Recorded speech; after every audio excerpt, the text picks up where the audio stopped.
जरा सोचो, अगर तुम्हें 40 करोड़ रुपए दिए जाए, वो भी सिर्फ इस चीज के लिए कि तुम्हें एक बड़े से व्हाइट रूम में लगातार 50 दिनों तक बाहर आए रहना है। तो ऐसा ही होता है केट और माइक के साथ। कहानी की शुरुआत में हमें एक कपल केट और माइक को बड़े से व्हाइट रूम में घूमता हुआ दिखाया जाता है। इस रूम में सभी चीजें व्हाइट कलर की थी। दरअसल केट और माइक पर उवान नाम के एक डॉक्टर एक्सपेरिमेंट कर रही थी, जिसमें इन दोनों को इस व्हाइट रूम में लगातार 50 दिनों तक बिना बाहर आए रहना था। और अगर वह दोनों उस रूम में 50 दिन तक रुक गए तो उन्हें $5 मिलियन यानी 40 करोड़ रुपए इनाम के तौर पर मिलेंगे। लेकिन अगर उन दोनों में से किसी एक ने भी हार मानी तो यही इनाम घटकर $1 मिलियन यानी 8 करोड़ रुपए ही रह जाएगा। इस एक्सपेरिमेंट के रूल के हिसाब से इस रूम में उन दोनों के अलावा और कोई नहीं रहेगा, न ही वह किसी से मिल पाएंगे और इनके पास एंटरटेनमेंट का भी कोई जरिया नहीं होगा। अब ये दोनों बहुत खुश थे, क्योंकि इन्हें लग रहा था कि यह पैसे कमाने का सबसे आसान तरीका है। यहाँ पर यह आपस में डिस्कस करने लगते हैं। केट माइक से कहती है कि मैं इन $5 मिलियन से मैं अपने सारे सपने पूरे करूंगी। वहीं माइक इन पैसों को पार्टीज में उड़ाने का प्लान बनाता है और केट से कहता है कि इतना पैसा आने के बाद कभी भी पैसों के बारे में सोचना नहीं पड़ेगा। थोड़ी देर बाद उनको एक एआई डिवाइस की आवाज आती है जो उन्हें यहाँ के रूल्स के बारे में बताती है कि अब वो एक इमेकुलेट रूम में है। इस रूम में उनके पास सिर्फ एक बेड, एक बेंच और एक सिंपल सा बाथरूम था, जहाँ पर एक मॉनिटर लगा हुआ था जिसमें इस रूम में रहने की सारी रूल्स लिखे हुए थे। जिनमें से एक रूल लिखा हुआ था, एक टाइम पर एक इंसान बाथरूम का इस्तेमाल कर सकता है। यहाँ दीवार पर एक रेड बटन भी था जिसको प्रेस करके उनमें से कोई भी हार मानकर यहाँ से बाहर जा सकता था। वहाँ लगी मॉनिटर पर टच करके वह लोग अपने लिए खाने पीने का सामान मंगा सकते थे और एग्जिट डोर पर एक बड़ी सी क्लॉक लगी हुई थी जिसमें उनके 50 दिनों का टाइमर चल रहा था। इस रूम में बॉक्स आता था जिसमें उनके खाने पीने का सामान होता था। रूम की लाइट रात होने पर ऑटोमेटिकली ऑफ हो जाती और सुबह होने पर ऑटोमेटिक ऑन भी हो जाती थी। इस रूम में समय के साथ साथ सुबह, दोपहर, शाम और रात होने की अनाउंसमेंट एआई डिवाइस से की जाती थी, जिसका मतलब होता था अब उन्हें आराम करना चाहिए। स्क्रीन पर टच करके वह अपने लिए अलार्म भी लगा सकते थे। माइक यहाँ ऐसे रहने लगता है जैसे कि उसके वैकेशन चल रहे हो, इसलिए वह हर रात देर से सोता था। वही केट अपने लिए एक अलार्म सेट करती है कि वो अपना एक रूटीन बना सके। अब वो दोनों अपनी पहली रात यहाँ एक ही बिस्तर पर बिताते हैं। सुबह होते ही केट नहाने के लिए बाथरूम में जाती है और वहाँ शीशा देखती हुई खुद को कहने लगती है कि हमें इस चैलेंज को हर हाल में जीतना है। नहाने के बाद वह अपने कपड़े बाथरूम की लॉन्ड्री में धोने के लिए दे देती है, जिसके बदले में सिंपल सा प्लेन पजामा और टी शर्ट मिलती है। वह दोनों आपस में मस्ती करते हुए कहते हैं कि चलो, इन लोगों ने कम से कम उन्हें रंगीन कपड़े तो दिए। कुछ टाइम बिताने के बाद केट सोचती हुई माइक से बोलती है कि आखिर डॉक्टर ओवान एक्सपेरिमेंट क्यों कर रही है। माइक केट से बोलता है कि मुझे इसके बारे में नहीं पता, उन दोनों को बस इतना पता था कि उन्हें 50 दिनों तक यहाँ रहना है, जिसके बदले उन्हें 40 करोड़ रुपए मिलेंगे। इसके बाद माइक और केट खुद को बिजी रखने की कोशिश करते हैं। केट अपना मन शांत करने के लिए मेडिटेशन करने लगती है। वही माइक घूर घूर कर उस क्लॉक की ओर देख रहा था जिसमें 50 दिन का टाइमर चल रहा था। बैठे बैठे माइक अजीब अजीब सी बातें सोचने लगता है, जैसे कि यहाँ की दीवारों का रंग सफेदी ही क्यों किया। उसे बार बार कहती है कि उसे लगातार उस क्लॉक की ओर नहीं देखना चाहिए, बल्कि उसे यहाँ टाइम बिताने के बाद मिलने वाले 40 करोड़ करोड़ रुपए के बारे में सोचना चाहिए। लेकिन माइक के लिए यह बिल्कुल भी आसान नहीं था, क्योंकि वह कुछ दिन से सही से अपनी नींद भी पूरी नहीं कर पा रहा था। वही केट अपना डेली रूटीन जारी रखती है और वह माइक का ध्यान उस क्लॉक से हटाने के लिए उसे कुछ टाइम रनिंग करने को कहती है। जब केट मेडिटेशन कर रही होती है तो माइक भी उसे देखकर रनिंग करने लगता है। इसके बाद टाइम पास करने के लिए वह दोनों बच्चों वाले गेम्स खेलने लगते हैं और साथ ही डांस करते हैं। यहाँ पर जैसे ही वह दोनों अपने कपड़े लॉन्ड्री में धोने के लिए देते हैं तो वापस उन्हें वही सेम पजामे मिल जाते हैं।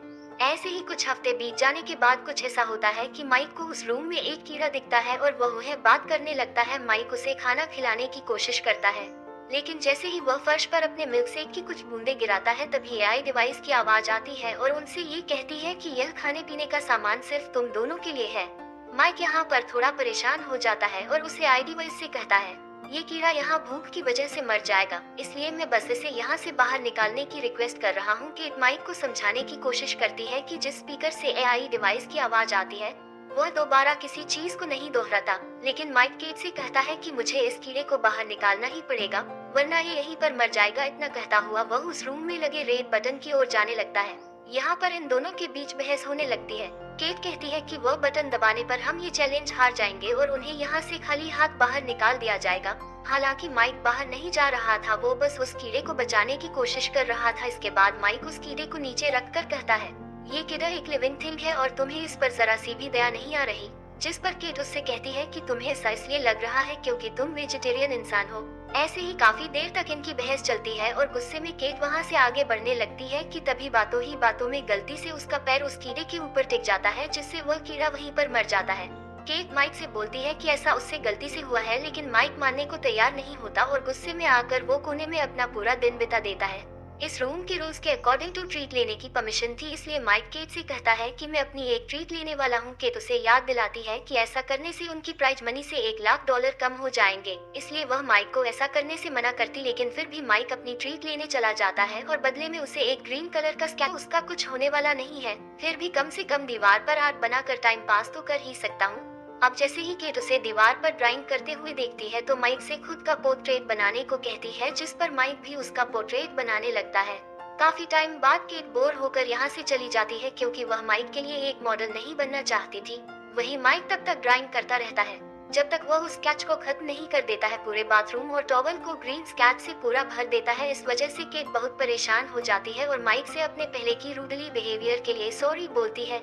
लेकिन यहाँ पर इन दोनों के लिए अच्छी बात ये थी कि अब 50 में से सिर्फ 20 दिन और बचे थे। ऐसे ही इनकी रूम पर दिन बीत जाते हैं और एक सुबह अचानक केट को बाथरूम में एक गन मिलती है।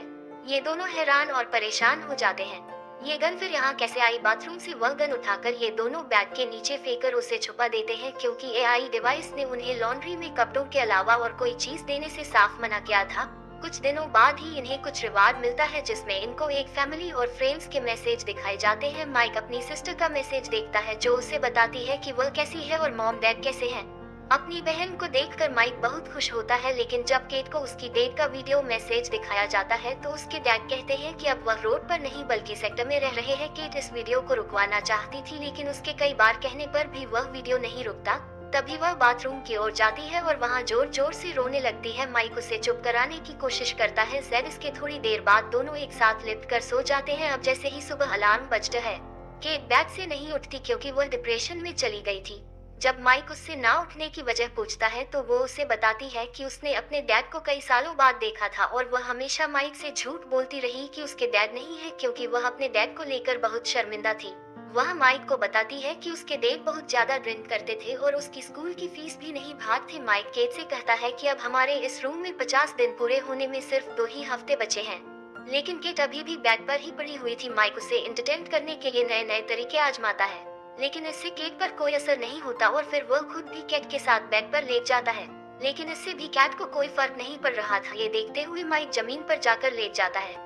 नेक्स्ट डे माइक केट को उनकी बची हुई एक और ट्रीट लेने के लिए कहता है, लेकिन केट उसे यह कहकर मना कर देती है कि उसे और पैसों को खोना नहीं चाहती, जिससे माइक फ्रस्ट्रेट हो जाता है क्योंकि उसे लगता है कि अब वह केट की मदद नहीं कर पाएगा। तभी केट बेड से उठती है और माइक से उसकी दूसरी ट्रीट मांगने के लिए कहती है, भले ही उनका $1 मिलियन का नुकसान हो जाए। तभी माइक दूसरी ट्रीट के लिए मॉनिटर पर टच करता है, जिससे उस रूम का डोर ओपन होता है और एक नेकेड लेडी रूम के अंदर आती है जिसका नाम साइमन होता है। उसको ऐसे नेकेड देखकर माइक हैरान हो जाता है।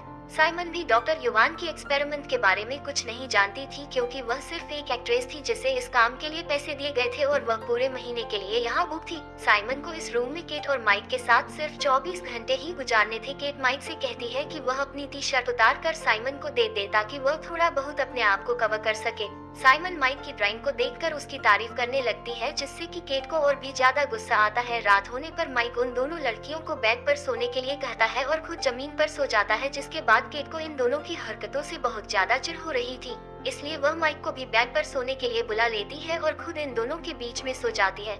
यहाँ पर पूरी रात केट को चैन से नींद नहीं आती और सुबह जब उठती है तो वह देखती है कि साइमन बेड पर नहीं है। ये देखकर वह सोचती है कि शायद साइमन यहाँ से जा चुकी है, लेकिन दरअसल साइमन बाथरूम में थी और वहाँ वह बिना कपड़ों के नेकेड घूम रही थी। केट ये चीजें और झेल सकती थी, इसलिए शांत रहती है।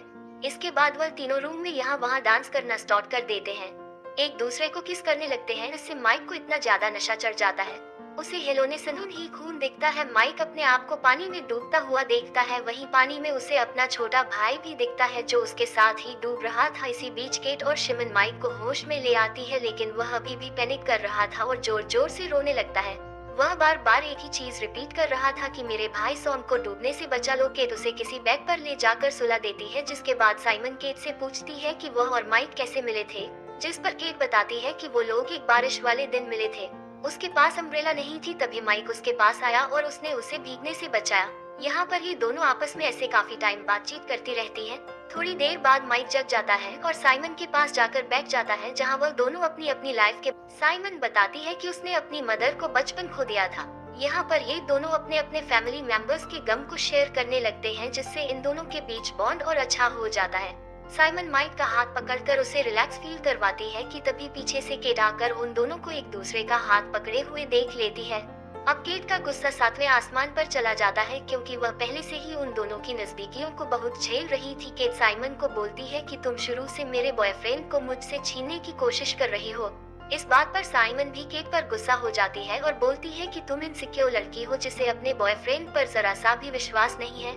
यहाँ पर ही दोनों एक दूसरे पर चिल्लाना शुरू कर देते हैं। तभी माइक गुस्से में आकर इन दोनों पर चिल्लाता है और यहाँ से जाने लगता है। थोड़ी देर बाद केट साइमन से माफी मांगने की कोशिश करती है, लेकिन साइमन उसके गुस्से को ये कहकर और भड़का देती है कि उसने माइक के साथ ऐसा कुछ भी नहीं किया था। नेक्स्ट मॉर्निंग जब माइक उठाता है तो वो कुछ ठीक फील नहीं कर रहा था। अब साइमन भी उस रूम से जा चुकी थी, लेकिन जाने से पहले उसने यहाँ माइक के लिए एक मैसेज छोड़ दिया था, जिसमें लिखा था कि पहले कभी किसी ने मुझसे इतना प्यार नहीं किया। केट ये मैसेज माइक को दिखाती है और उस पर भड़कने लगती है कि तुम मुझे चीट कर रहे हो। माइक केट को समझाता है कि जो भी साइमन ने लिखा है वो सब झूठ है। वो कहता है कि इस रूम में ये सब जानबूझकर की जा रहा है ताकि वो दोनों आपस में लड़े और हार मान ले। गुस्से में केट माइक को धक्का मार देती है, जिससे उसका सिर दीवार से टकरा जाता है और उसके सर से खून बहने लगता है। माइक केट से दूर चला जाता है और उसे कहता है उसने कभी नहीं, जब वह न्यूयॉर्क चली गई थी, वह हमेशा चाहता था कि केट कभी भी अनकंफर्टेबल फील ना करे, इसलिए उसने अपने कई सारे दोस्तों से मिलना छोड़ दिया। उसने अपने कॉलेज की पढ़ाई भी पूरी नहीं की ताकि वह केट के साथ घर पर रह सके। जब वह डिप्रेस थी तब भी वह उसके साथ था और इन सब के बदले में उसे क्या मिला? बस उसका शक और नफरत। यहाँ पर केट माइक से माफी मांगती है कि मुझसे गुस्से में ऐसा हो गया। तभी माइक को बहुत अजीब सा फील होने लगता है। वह कहता है कि उसे डॉक्टर की जरूरत है। केट जल्दी से उसके लिए मिल्क शेक लाती है और एक टॉवल से उसके सर के चोट को कवर करती है। इसके बाद वह माइक को कहती है कि उनकी रूम के कांटेक्ट में मेडिकल रिसोर्सेज के बारे में नहीं लिखा। माइक ये सुनकर बिल्कुल भी विश्वास नहीं कर पाता कि वह केट से क्या सुन रहा है। माइक केट से पूछता है कि क्या सच में तुम्हें मेरी चोट की चिंता है? दरअसल माइक की चोट काफी छोटी सी थी और धीरे धीरे उसे खून आना बंद भी हो जाता है, लेकिन माइक ये बात सोचकर बहुत परेशान हो जाता है कि क्या होता अगर केट गुस्से में उस पर और ज्यादा घातक हमला करती। शायद अब तक तो उसकी मौत भी हो चुकी होती। माइक केट से कहता है कि पैसों के लिए उसे जान से भी मार सकती है। अब माइक केट से कहता है कि भाड़ में गया पैसा, मुझे इस रूम से सबसे ज्यादा नफरत हो गई है। माइक डिसाइड करता है कि वह यहाँ से बाहर चला जाएगा, लेकिन केट बाहर जाने से मना करती है और कहती है कि अगर वह यहाँ से बाहर जाने की कोशिश करेगा तो वो उसे शूट कर देगी। माइक उसकी इस बात को इग्नोर करता हुआ रेड बटन दबा देता है और व्हाइट रूम से बाहर निकल जाता है, जबकि उसके 50 दिन होने में सिर्फ चंद ही दिन बाकी थे। माइक के यहाँ से जाने के बाद केट सो जाती है और पूरा दिन उदास रहती है, जिसके बाद वह माइक की पेंटिंग देखते हुए उसे याद करती है। केट के अब इस रूम में सिर्फ 2 दिन ही बचे थे जिससे वह इस चैलेंज को जीत जाती, लेकिन केट 2 दिन यहाँ से बाहर निकल जाती है। कुछ महीने बाद हम माइक को जॉगिंग करते हुए देखते हैं, जो अब सिंगल था। जॉगिंग करते वक्त वह केट की बिल्डिंग के पास से गुजरता है। रास्ते में अचानक वो केट से मिलता है। यहाँ हमें पता चलता है कि उस रूम से बाहर आने के बाद कई महीनों तक ये दोनों एक दूसरे से मिले नहीं थे। इसके बाद दोनों यहाँ से साथ मिलकर डिनर पर जाते हैं। रास्ते में माइक केट से पूछता है कि क्या उसने उस रूम का रेड बटन दबा दिया था। केट इसका जवाब नहीं देती, लेकिन वह जो कुछ भी हुआ उसके लिए माइक से माफी मांगती है।